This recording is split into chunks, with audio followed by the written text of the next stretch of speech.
वायुमंडल।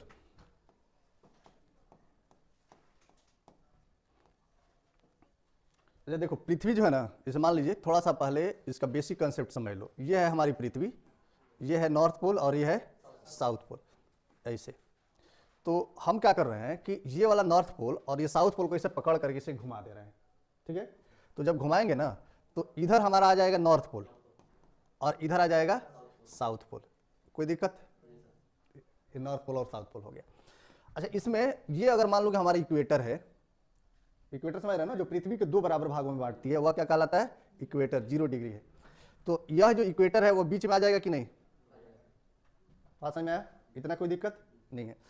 अच्छा, हमको ये पता है कि जो टेम्परेचर होता है वह विषुवत रेखा पर सबसे ज्यादा होता है, यानी कि तापमान की यहाँ अधिकता है, यहाँ पर तापमान सबसे ज्यादा है, और दोनों ध्रुवों पर तापमान कम है। यहाँ पर ताप कम है और यहाँ पर भी तापमान कम है। बात समझ में आया? और हमको ये भी पता है कि जब हम तापमान को बढ़ाते हैं ना तो हवा गर्म होती है क्या, और जब हवा गर्म होगी तो वह कैसी होगी? हल्की होगी, और जब हल्की होगी ना तो वो कहाँ उठेगी? ऊपर जाएगी। बात समझ में आया? और लेकिन जब हवा ठंडा हो, ठंडा करेंगे तो कैसा हो जाएगा? भारी होगा, और भारी होगा तो कहाँ बैठेगा? नीचे बैठेगा। ये भी एक हमारा कंसेप्ट है, कोई दिक्कत नहीं। तो अब यहाँ तापमान कम है तो यहाँ का हवा ऊपर उठेगा कि नीचे बैठेगा? यहाँ पर नीचे बैठेगा, तो नीचे ही रहेगा। बात समझ में आया? और यहाँ का तापमान ज्यादा है तो यहाँ का हवा गर्म होगा तो क्या होगा? ऊपर उठेगा। बात समझ में आया? और यहाँ पर भी नीचे ही रहेगा। तो हमारा जो वायुमंडल होगा, जो निचला, जो सबसे नीचे वाला जो मंडल है, उसका आकार कैसा रहेगा? ऐसा रहेगा कि नहीं रहेगा? यानी कि ध्रुवों पर अगर हम देखें तो जो सबसे निचला हमारा मंडल है ना, इसको हम बोलते हैं क्षोभ मंडल। क्या बोलते हैं? क्षोभ मंडल। और क्षोभ मंडल का जो विस्तार है वह ध्रुव पर है 7 से 8 किलोमीटर। बात समझ में आया? और विषुवत रेखा पर है 17 से 18 किलोमीटर तक। फिर वही चीजें यहां पर कितना होगा? 7 से 8 किलोमीटर। कोई दिक्कत? क्षोभ मंडल धरातल का सबसे समीप का मंडल है। इसी मंडल में हमारा जितना भी आंधी, तूफान, बादल, वर्षा, गर्जन, जलवाष्प, धूलकण, जितना भी तुम देखते हो, ये सारी एक्टिविटी कहां पर होती है? क्षोभ मंडल में। हम हेलीकॉप्टर जो उड़ाते हैं ना, हेलीकॉप्टर देखना, हेलीकॉप्टर और हवाई जहाज में अंतर होता है। हम छोटी दूरियों को तय करने के लिए हवाई जो हमारा साधन है वह है हेलीकॉप्टर, लेकिन अगर हमें दूरी ज्यादा तय करनी हो तो अब हम हवाई जहाज का उपयोग करते हैं। तो जो हेलीकॉप्टर है उसको हम कहाँ उड़ाते हैं? क्षोभ मंडल में। और हवाई जहाज कहाँ उड़ाते हैं? समताप मंडल में। बात समझ में आया? जैसे मान लीजिए कि यहाँ से हमें उड़ान भरना है, पटना जाना है, मुजफ्फरपुर जाना है, चाहे सुगौली जाना है, बात समझे, तो हम यहाँ से जब उड़ान भरेंगे सुगौली के लिए तो पहले कहाँ? समताप मंडल में जाएंगे, तब उतरेंगे सुगौली, कि नीचे ही से इधर से उड़ करके चल जाएंगे। बात समझ रहे हो ना? जब छोटी दूरी तय करना हो तो हेलीकॉप्टर क्षोभ मंडल में जाते हैं। बात समझ में आया? तो इस तरह के प्रश्न पूछे जाए कि हेलीकॉप्टर किस मंडल में उड़ाया जाता है? क्षोभ मंडल में। आंधी कहाँ आती है? क्षोभ मंडल में। तूफान कहाँ चलते हैं? बादल, वर्षा, गर्जन, जितना भी होता है इस सब का सब कहाँ बनता है? क्षोभ मंडल में। यानी कि क्षोभ मंडल हमारे सतह का सबसे नजदीक का मंडल है। यह जो परत है वह ध्रुवों पर 7 से 8 किलोमीटर और विषुवत रेखा पर 17 से 18 किलोमीटर तक विस्तृत है। इस मंडल को हम ये क्षोभ मंडल कहते हैं। बात समझ आया? इसको इंग्लिश में बोलते हैं ट्रोपोस्फेयर। क्या बोलते हैं? ट्रोपोस्फेयर। कोई दिक्कत? इसको नोट कर लो जल्दी से, फिर हम लोग आगे बात। चलो यहां पर देखो, ये जो हमारा वायुमंडल है यह कई तरह के संघटकों से मिलकर के बना हुआ है। अब इसमें जो है ना प्रमुख जो संघटक है वो है हमारा अलग अलग मंडल, है ना। इस पूरे परत को देख लो, सबसे निचला परत क्षोभमंडल, फिर इसके ऊपर समताप मंडल, फिर मध्यमंडल, तापमंडल और वायुमंडल। ये कई मंडल हैं इसके ऊपर है, इसकी कुछ विशेषताएं हैं इसलिए इसका नाम अलग अलग है। सबसे जो निचला मंडल है यह पृथ्वी के सतह के समीप है, इसलिए यहाँ पर तापमान का सबसे ज्यादा प्रभाव होता है। धूल कण, मिट्टियां, जलवाष्प जितना भी मिलता है वह कहाँ मिलता है? क्षोभ मंडल में मिलता है। जैसे हम ऊपर की ओर चलेंगे इसका मात्रा कम होने लगेगा। जैसे मान लो कि धूल कण है, जलवाष्प है, या जितना भी अवरोध है ना, वह निचला परत में है। और सूर्य से जो किरणें आती है ना, वह आती हैं सूक्ष्म तरंगों के रूप में, फोटोन के रूप में आती हैं। तो जब वह किरण आएगी तो बीच में अगर कोई ऑब्जेक्ट है उसको रोकेगा तो उसका प्रतिरोध होगा, और जब प्रतिरोध होगा ना तो वह गर्म होता है। बात समझ में आया? तो जब वह ऊपर से आया तो सूक्ष्म तरंग के रूप में आता है, इतना उसमें तीव्रता होती है कि सबको भेदते हुए छेदते हुए धरती तक पहुंच जाता है। लेकिन धरती को छेद के कहाँ जाएगा, इसलिए यहाँ आकर के रुकता है। जब रुकेगा, जब उसमें रेसिस्टेंस आएगा, जब प्रतिरोध होगा कि हम इससे आगे नहीं जाने देंगे, है ना, जैसे देखते हैं ना कि गेट पर सिक्योरिटी खड़ा है और आप धक्का धुक्की करके अंदर जा रहे हैं, जब धक्कियाइएगा तो उसको खींच भरेगा कि नहीं, गर्मी आएगा कि नहीं आएगा, तब फिर गर्मा गर्मी हो जाएगा। अब ऊपर से आ रहा है किरणें और नीचे से धरती का सतह है, यह रोकेगा तो गर्मा गर्मी होगा कि नहीं होगा। अब ये धरती हो जाता है गर्म, और धरती गर्म होकर के नीचे से अपना विकिरण निकालना शुरू करता है। सिक्योरिटी गार्ड जो है, आप धकियाने पर अगर नहीं मानिएगा तो क्या करेगा, वो अपना गर्मी निकालना शुरू करेगा और फिर तब मामला गड़बड़ा जाएगा। तो वह जो गर्मी निकलता है ना, वह गर्मी होता है दीर्घ तरंग का। बात समझ में? सूर्य से जो किरण आ रहा है वह आ रहा है सूक्ष्म तरंग का, शॉर्ट वेव होता है, और जब धरती से निकल रहा है वह दीर्घ तरंग होता है। तो दीर्घ तरंगों में शक्ति कम होती है, बात समझ में? उसका तीव्रता कम है, इसलिए उसमें ऊर्जा की मात्रा कम होती है। तो जब ऊर्जा कम होगा तो ज्यादा ताकत लगाएगा या कम लगाएगा, कम लगाएगा। तो जब कम ताकत लगाता है ना, तो जितना ही धूल कण जल वाष्प है ये सब रोक देता है ओकरा के। बात समझ में आया? ऊपर से जो आ रहा था उसको नहीं रोक पाया, क्यों नहीं रोका, उसमें ताकत ज्यादा है, क्या है कि वह सूक्ष्म तरंग है, उसमें ऊर्जा की मात्रा अधिक है, इसलिए उसको यह नहीं रोक पाता है। लेकिन धरातल उसको रोक दिया तो यहाँ गर्म हो गया, और गर्म होने के बाद में जब अपना विकिरण इसने निकाला तो वह निकाला दीर्घ तरंग के रूप में, और जो दीर्घ तरंग है उसमें शक्ति कम हो गई, मतलब ऊर्जा की मात्रा कम हो गई। और जब ऊर्जा कम हो गई तो ये जो जितने धूलकण जलवाष्प है इसके ऊपर वाला, ये सब क्या करता है, इसको रोक देता है। तो मान लीजिए कि यहाँ पर सूर्य है, ये रहे सूर्य, और यहाँ से सूर्य की किरणें आ रही हैं, तो आएगा तो बीच में कोई भी जो अवरोध है उसको रोक पाएगा, नहीं रोका। तो नहीं रोका तो वह सीधे आया नीचे, लेकिन जब नीचे आया तो पृथ्वी ने इसको रोका, और रोका तो यह हो गया गर्म, मतलब सतह गर्म हो गया। बात समझ में आया? सतह गर्म हो गया, और यह जो गर्म हुआ ना, यह एक हीट वेव यहाँ से निकालता है, यहाँ इसको उष्मा तरंग निकालता है, जिसको हम पार्थिव तरंग बोलते हैं। क्या बोलते हैं? पार्थिव तरंग बोलते हैं। और जो पार्थिव तरंग है ना, जब यहाँ से इसे निकलेगा तो इस तरंग को, यह दीर्घ तरंग है, पार्थिव तरंग कैसा, दीर्घ तरंग, सूर्य से आने वाला तरंग सूक्ष्म तरंग। तो पार्थिव तरंग को यह जितना भी धूल कण है यहाँ का, जो एटमॉस्फेयर है, यह इसको रोकने का प्रयास करता है। बात समझ में आया? ये इसको क्या किया, रोका। तो जब ये रोकता है ना, तो नीचे इसका परत मोटा है, किसका परत, जलवाष्प का, धूल कण का, ये नीचे ज्यादा है, और जैसे ही हम ऊपर जाएंगे इसका मात्रा कम होता जाएगा। तो नीचे ज्यादा है तो ज्यादा रोकेगा ना, तो इसको रोक करके इधर ही घुमाने का प्रयास करता है। बात समझ में आया? तो इसका मात्रा जैसे जैसे ये वाला किरण ऊपर की ओर बढ़ेगा, इसका मात्रा कम होगा कि ज्यादा, इसका मात्रा कम होगा कि नहीं होगा।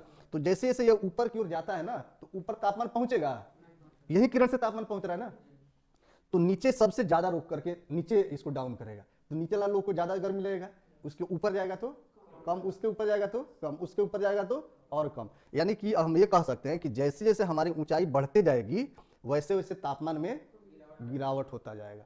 बात समझ में आया? काहे से होगा? अच्छा, पृथ्वी पर जो हमारा तापमान है, जो गर्मी है, वह किसके कारण है, सूर्य के गर्मी के कारण है कि पृथ्वी की गर्मी के कारण है? पृथ्वी के द्वारा निकाले गए विकिरण के कारण है। बात समझ में आया? अगर पृथ्वी का विकिरण ये नहीं निकले तो हमारा तापमान जो है वह नहीं, हमें तापमान की अनुभूति ही नहीं हो पाएगी। बात समझ में आया? तो कुल मिलाकर के अगर हम देखें तो यहां पर हमें तीन चीजें मिली। एक मिला कि हमारा ये सूक्ष्म तरंग है, सूक्ष्म तरंग है, कौन तरंग, कहां से निकलने वाली, सूर्य से आने वाला। इसमें होता है फोटोन। क्या होता है? फोटोन। फोटोन क्या है? एक एनर्जी बंडल है, यह ऊर्जा है। बात समझ में आया? यह जब धरती पर आती है तो धरातल को गर्म करती है, और धरती से निकलने वाला जो किरण है इसको हम बोलते हैं पार्थिव विकिरण। क्या बोलते हैं? पार्थिव विकिरण। इसको बोलते हैं सौर्य विकिरण। यह हो गया सौर्य विकिरण, और यह हो गया पार्थिव विकिरण। पार्थिव विकिरण कैसा तरंग होगा? दीर्घ तरंग है, यह है दीर्घ तरंग। यह जो है ना, इसी के कारण पृथ्वी गर्म होती है, मतलब वायुमंडल गर्म होता है, पृथ्वी नहीं, वायुमंडल गर्म होता है। नोट कर लिया? वायुमंडल गर्म होता है।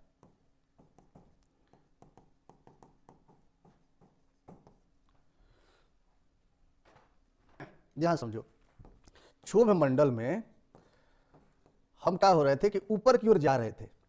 ऊपर की ओर अगर चले तो 17-18 किलोमीटर ऊपर गए ना, तो उसके बाद पता चला कि अब जो क्षोभमंडल में हो रहा था, क्या क्या हो रहा था, बादल बन रहे थे, जो हमें जलवाष्प मिल रहा था, आंधी तूफान, बादल, वर्षा, गर्जन, ये सब जो मिल रहा था ना, वो समाप्त हो गया। हाँ, क्षोभमंडल में, मतलब हम यहाँ से नीचे से ऊपर की ओर उठना शुरू किए आत्मा बनकर।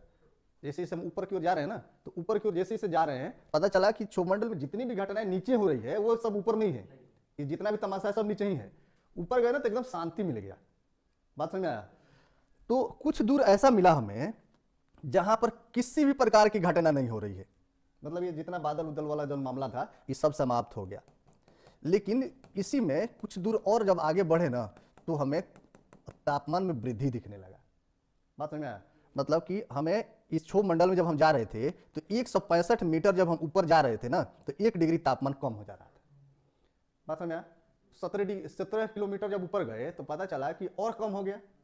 यहां पर मान लीजिए कि हम 20 डिग्री टेम्परेचर था, है ना, अब हम यहाँ से चलना शुरू किए और 165 मीटर पर 1 डिग्री कम हो जा रहा है। तो अगर हम इस तरह से इस 17 किलोमीटर पर जाएंगे ना तो काफी हमारा तापमान गिर गया। अब इस गिरावट के कारण जब हम आगे की ओर बढ़े तो पता चला कि यहाँ का तापमान एकदम बिल्कुल कम हो गया, लेकिन जब इससे आगे बढ़ रहे ना तो तापमान में धीरे धीरे वृद्धि होने लगा। ताप का होने लगा, धीरे धीरे बढ़ने लगा। और जैसे जैसे तापमान बढ़ रहा है तो इसका और इसका दोनों का विशेषता अलग हो गया कि नहीं हो गया? तो हमने जहां तक तापमान में कमी हो रहा था उसको कहा कि यह क्षोभ मंडल है, जहां से तापमान बढ़ने लगा उसको कहा कि यह समताप मंडल है। बात समझ में आया? लेकिन समताप मंडल जो है, अब इसमें ऐसा नहीं है कि इसमें तापमान में स्थिरता होती है। समताप मतलब बराबर ताप, लेकिन तापमान में स्थिरता नहीं होता है। यह जो तापमान है यह जैसे जैसे हम ऊपर की ओर बढ़ते हैं ना वैसे वैसे यह भी प्रभावित होता है। अब मान लो कि यह इस मंडल को हमने जैसे ही छोड़ा तो देखा कि कुछ दूर ऊपर जाने के बाद 50 किलोमीटर तक, कहां तक? 50 किलोमीटर तक का यह जो एरिया है ना वह इस कंडीशन में बंधा हुआ है। यहां 35 किलोमीटर तक यह सामान्य है, 35 किलोमीटर तक सामान्य स्थिति है, लेकिन 15 किलोमीटर के एरिया में अलग माहौल है। इसमें क्या है कि इसमें ओजोन गैसें हैं। ओजोन गैस समझते हो? O3। मतलब कि अगर 3 ऑक्सीजन के अणुओं को मिला दिया जाए तो क्या बन जाएगा? ओजोन बन जाएगा। इसको हम O3 बोलते हैं। बात समझ में आया?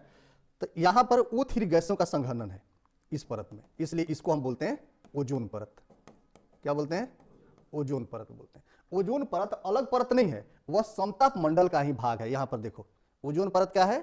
समताप मंडल का ही एक हिस्सा है, और यह समताप मंडल के ऊपरी भाग में स्थित है। इसमें इस फिगर में वो जो ड्रॉ किया गया गलत ड्रॉ है। यह कहां पर है? ऊपरी हिस्सा में।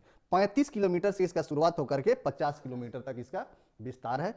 और ये कई बार प्रश्न भी पूछे गए हैं कि समताप मंडल में ओजोन परत कहां पर स्थित है? ऊपरी परत में स्थित है। तो अब मान लो कि यहां पर ओजोन परत जो है इसका एक विशेषता है कि जब सूर्य की जो किरणें आती है ना, इसमें जो फोटोन है यह ऊर्जा एनर्जी बंडल होता है, और इसमें होता है पाराबैंगनी किरणें। पाराबैंगनी जो किरण है वह काफी इंटेंसिटी वाली किरणें होती हैं। अगर वह हमारे त्वचा पर लगे तो वह कैंसर का कारक भी बन सकती है। मतलब उसमें ज्यादा ऊर्जा है तो जला देती है। और पाराबैंगनी किरणों को क्या करता है ना कि अवशोषित कर लेता है। क्या कर लिया? अवशोषित कर लिया, और अवशोषित करके यहां से इसका इंटेंसिटी कम करके सिर्फ फोटोन को आगे की ओर आने देता है। बात समझ में आया? यानी पाराबैंगनी किरणों को जब अवशोषित करता है तो ये गर्म होगा कि नहीं होगा? जब रोकेगा तो गर्म होगा, और जब गर्म होगा तो तापमान इसका इतना बढ़ जाता है कि इसमें नाभिकीय संलयन वाली स्थिति उत्पन्न हो जाती है। ये जो गैस है ये क्या होता है कि वो जो O3 है, जो O3 है ये O2 और O में टूट जाता है। मतलब कि जो O3 है यह क्या हो गया? O2 और इस तरह से टूट गया, नाभिकीय विखंडन हो गया इसका। और जब विखंडन हुआ तो यह ऑक्सीजन बन गया और ये मोनोऑक्साइड बन गया। बात समझ में आया? लेकिन प्रकृति का यह रूल था कि जब इस तरह से विखंडन होगा ना तो इसी में फिर से संलयन की क्रिया हो जाएगी। ये इससे जुड़ जाएगा, ये इससे जुड़ जाएगा, फिर क्या बना लेगा? O3 बना लेगा, फिर से ये O3 बन जाएगा। यानी कि ये जो परत है वह विघटित नहीं होगा। लेकिन हम लोगों ने क्या किया कि यहाँ पर नीचे अपना भौतिक संसाधनों को बढ़ाने के लिए हमने एयर कंडीशन बनाया। तो एयर कंडीशन में जो शीतलक होता है ना, पीछे देखना गैस भरा जाता है, जो हमारा फ्रिज है उसमें एक सिलेंडर होता है, उसमें CFC गैस होता है। कौन सा गैस होता है? CFC। ये जो शीतलक वाला गैस है ना यह ऑक्सीजन से प्रतिक्रिया करके CFC बनाता है, क्लोरोफ्लोरोकार्बन बनाता है। बात समझ में आया? और यह जो क्लोरोफ्लोरोकार्बन है यह इतना खतरनाक है, यह जब यहाँ से निकला ना तो बहुत हल्का गैस होता है। तो हल्का होगा तो नीचे रहेगा, यह ऊपर उठ जाता है, और ऊपर उठते उठते उठते उठते यहाँ पहुंच गया, है ना। और जब ये ऊपर से आ रहा है तो इसको तोड़ रहा है, देख रहे हो ना, इसको तोड़ रहा है। लेकिन ये क्या किया? ये टूट तो गया लेकिन ये बीच में जाकर के घुस गया CFC, तो ये जुड़ने नहीं दिया। बात समझ में आया? वो आया तो तोड़ दिया इसको, लेकिन ये उसमें घुस करके जुड़ने नहीं दिया। और जब नहीं जुड़ेगा तो क्या रह जाएगा? O2 और वो रह जाएगा, मतलब ऑक्सीजन और मोनोऑक्साइड रह जाएगा। और इस स्थिति में यहां पर जहां पर भी यह पहुंच रहा है CFC, समझो, अगर मान लो कि इस एरिया में CFC पहुंच रहा है तो इस एरिया में जो O3 है, जो ओजोन है, वो रहेगा, टूट जाएगा ना। तो टूट जाएगा तो यहाँ पर होल हो गया कि नहीं हो गया?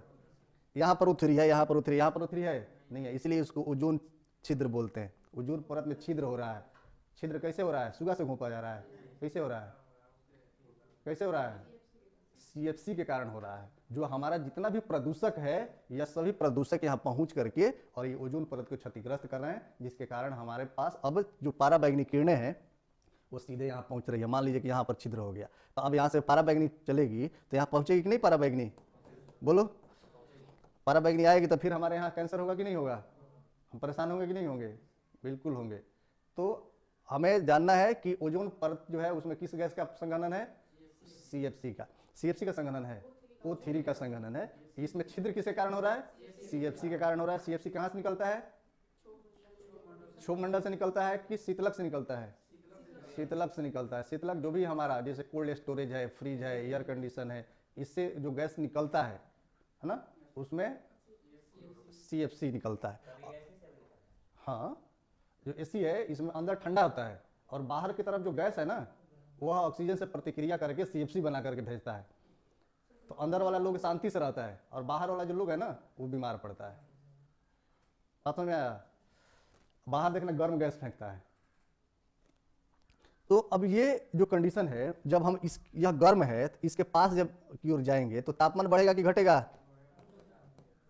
तापमान बढ़ेगा। किस मंडल में? समताप मंडल में। तापमान में ऊंचाई के साथ साथ तापमान में वृद्धि होती है। क्षोभ मंडल में ऊंचाई के साथ साथ तापमान में गिरावट होती है। समताप मंडल में ऊंचाई के साथ साथ तापमान में वृद्धि होती है। क्यों वृद्धि होती है? ओजोन परत की ओर हम जा रहे हैं, इसके पास जा रहे हैं, देख रहे हैं ना। तो हम गर्म के पास जा रहे हैं तो गर्मी बढ़ेगा, और जब हम इसमें चल रहे हैं तो इसमें गिरावट हो रही है। क्यों गिरावट हो रही है? समताप मंडल में, क्षोभ मंडल में। क्षोभ मंडल में क्यों गिरावट हो रही है? काहे गिरावट हो रही है? इसलिए तो उधर तो गर्मी बढ़ रहा है। हाँ, तो बीच में मतलब कैसे? क्षोभ मंडल में क्यों ऐसा हो रहा है? क्षोभ मंडल में गिरावट क्यों हो रही है? पृथ्वी से ऊपर जाने से क्यों होती है गिरावट? यही तो पूछ रहे हैं। गर्म जो सोर्स है वह धरातल है, धरातल है। और जो घनत्व है, घनत्व की मात्रा में कमी होने लगता है। नीचे घनत्व ज्यादा है तो ज्यादा रोक करके नीचे गर्मी बनाया हुआ है, और ऊपर घनत्व धीरे धीरे कम है तो ऊपर के मात्रा में तापमान में गिरावट आती है। बात समझ में आया? धरातल पर गर्मी क्यों है? पार्थिव विकिरण के कारण। यहाँ जो धूल कण जलवाष्प, जो हमारा वायुमंडल का जो घनत्व के कारण नीचे तापमान ज्यादा है और ऊपर तापमान में कमी आती है, घनत्व में कमी आती है। तो जैसे जैसे घनत्व में कमी आएगा वैसे वैसे तापमान में भी गिरावट आएगा। बात समझ में आया? इस मंडल में तापमान में वृद्धि होगी ओजोन परत के कारण। ओजोन परत कहाँ होता है? ऊपरी। कितना किलोमीटर से? 35 से 50 किलोमीटर के क्षेत्र में, मतलब 15 किलोमीटर के एरिया में यह मौजूद है। इसमें तापमान क्यों वृद्धि होता है? तो ओजोन में पाराबैंगनी किरणों के कारण। यह हमारे लिए काफी उपयोगी है। बात समझ में आया? लिख लो ओजोन परत।